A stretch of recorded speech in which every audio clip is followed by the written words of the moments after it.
BMW's i3 electric was launched in South Africa a couple of years ago, and of course it's a forerunner in the electric car revolution. This is the i3s that was launched about a year ago, the updated model. You can see minor changes on the front, the blue flash over there. This particular car's got upgraded LED headlights, but that isn't extra on it. You've got nice big wheels and tire combination that look good. You can see it fills the arches really well.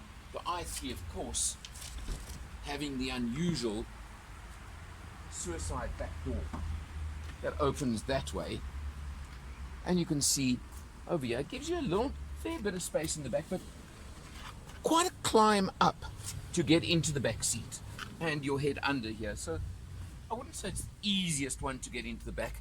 And also something I did notice is the rear windows don't open, so rear passengers could feel a touch claustrophobic with a high front seat, headrests, etc.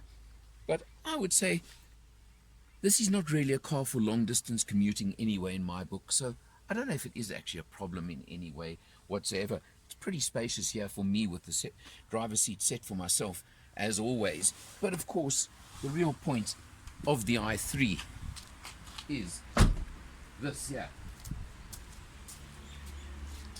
Plug-in play as they can call it.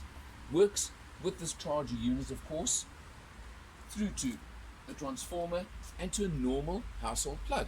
Simple as that. Really easy, I think, in my book. Simple, nicely done. Very, very neat. You come around to the back.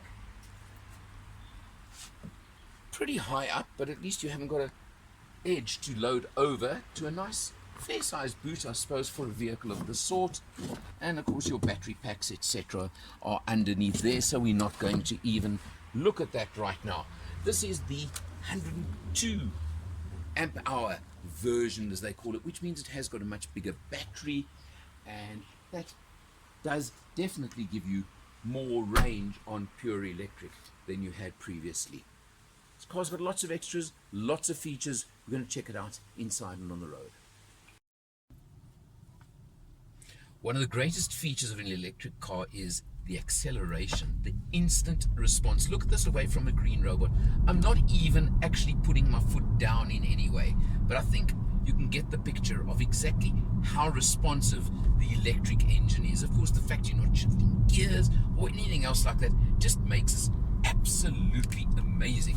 And that response, the instant torque, instant power, instant acceleration.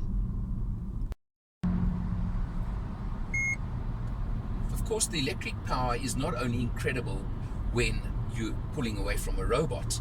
The other time it really, to me, is so great is for an overtake. Have a look here.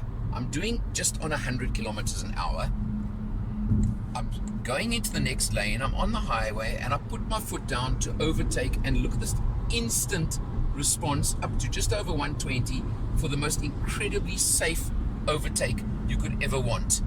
And it just is absolutely instantaneous, no delay, no hesitation. So picture if you're on a single lane road and you want to overtake, you know you can do it when there's a gap, a safe gap.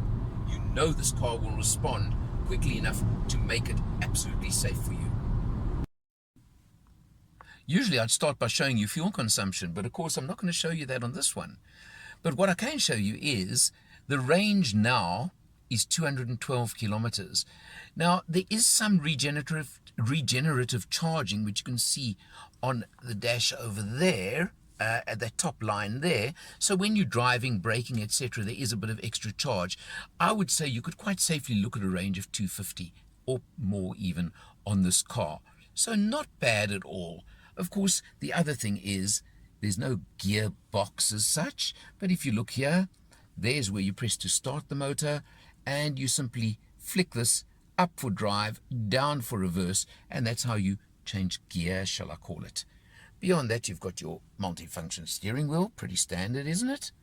Over here, you've got active cruise control, you've got all things. Then over there, you've of course got the very familiar looking BMW infotainment screen, which, like any other BMW, is operated from the scroller down here, down in the center, and press button, there you go. You've got the whole normal system you would expect on a BMW. And that, for example, I can tell you, is what you would look at, and have a look there. That's our consumption, can I call it?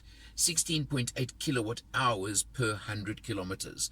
I'll have to have a look at exactly what that means cost-wise, because of course you're not paying for petrol, but when Eskom are cooperating, you are using electricity on this car. So there's your difference over there. You come down over here to the climate control system, all your various controls, your sound system, etc. Interesting looking. And of course, what is very, very different about this vehicle is the dashboard and the whole fascia of the car. You press that button, open up a nice big cubby hole. But there are items, for example, like the wood trim finish is an extra on the car. Over here you'll see I've got the dual little sunroofs, which is quite interesting, with covers over there, and you can pop them tilt open as well if you want. These are all extras on the car, so keep that in mind. And mentioning extras, we've got the upgraded infotainment system, of course, the upgraded touchscreen, upgraded nav. We've got upgraded sound system on this particular car. So there are a lot of upgrades on this media vehicle, because the price of the i3s comes in at approximately 740,000 Rand. But with the Harman Kardon sound system, with the sunroofs, with the wood trim, with the upgraded headlights I mentioned earlier, and a couple of other items, this particular car would stand you in at about 840,000 Rand. Not cheap. But you're not paying for petrol. You're saving the environment. You're doing something different. As I said, you're at the mercy of Eskom. So when they're cooperating, you're not using any fuel. And what I was doing with this test is simply plugging it in overnight, leaving it charged overnight, and having a range of 200, 250 kilometers each day when I wanted to use the car. The most I did on a particular day was over 200. I still had a bit of enough range that there was no range anxiety by the time I got home.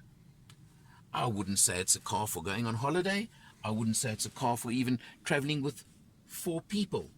But for single person, for two people, I think this is absolutely superb. It runs nicely, it runs smoothly. I showed you the acceleration. It's got it all. And if you're into your environmental side of things, if you are green, as they would call it, if only, like most of the world, in South Africa, there was a government subsidy on electric or hybrid vehicles, I think this would make 100 times more sense. I really enjoy driving it. I find that instantaneous acceleration exhilarating, quite honestly, and also a great safety feature. There aren't many competitors, as we know, so I can't compare. Let's not go there right now. But if you are the kind of person that has a budget to go to this car and likes the concept, and your daily usage and general usage fits in with an electric car, if all those criteria fall into your buying needs, I strongly recommend it. For Motor Matters, I'm Eleanor, and I'll see you next time.